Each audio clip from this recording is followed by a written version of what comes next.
I have always been interested in UFOs, dating back to the Barney and Betty Hill incident in the early 60s. As a 9-year-old, I read the original story of a couple who were abducted, examined, and then returned to Earth to tell their stories. I was hooked. Imagine my shock when 60 years later, I personally witnessed my first true UFO sighting last week in White Rock, New Mexico. I was standing in the backyard at 9 p.m.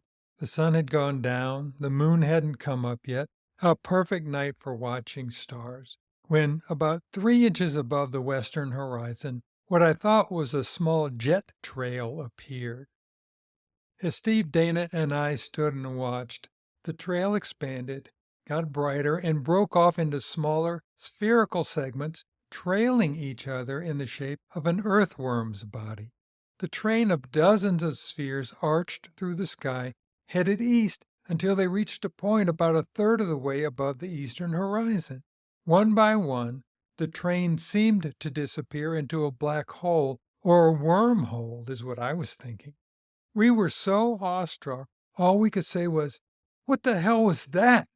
We were stunned enough to have to confirm with each other. "Did you see that? Did you see it?"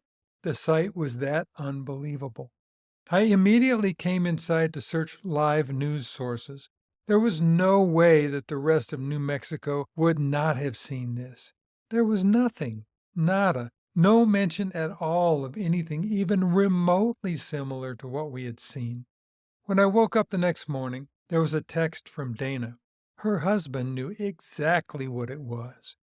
It was Starlink launching a new set of satellites for their globe encompassing grid.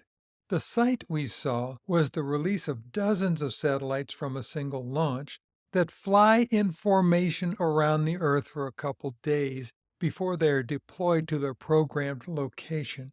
While not as thrilling as seeing my first UFO, this was a remarkable sight. It sent me down the rabbit hole of Starlink, which is fascinating in itself. I've got a couple links for you in the resources section of this episode on 505updates.com.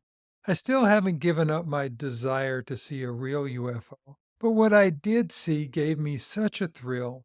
I've gone out each evening since, hoping to get a glimpse of the next formation flying overhead. This is Mark Miller, standing outside, gazing upward at the night sky in White Rock, New Mexico.